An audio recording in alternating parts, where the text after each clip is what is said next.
কোর্টের মাধ্যমে বিবাহ করা কি জায়েজ, এটার বৈধতা সম্পর্কে জানতে চাই। আপনি বিয়ে কি কোর্টে করছেন, না বাড়িতে করছেন, না খেতে করছেন, এটা ইস্যু না। ইস্যু হলো আপনি বিয়ের শর্তগুলো পূরণ করেছেন কিনা। বিয়ে বিশুদ্ধ হওয়ার জন্য শরীয়তে যে শর্তগুলো আছে, দুজন সাক্ষীর সামনে এক পক্ষ প্রস্তাব করবে, অপর পক্ষ কবুল বলবে, এটি পাওয়া গেছে কিনা।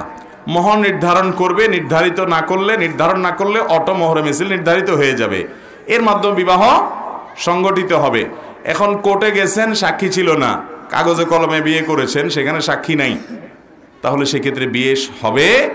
অনেক সময় দেখা যায় ওই কোর্টে যখন প্রস্তাব সম্মতি দিছে তখন সাক্ষী ছিল না, পরে একজনের সাক্ষী হিসাবে সই করে দিছে, তাতেও বিয়ে।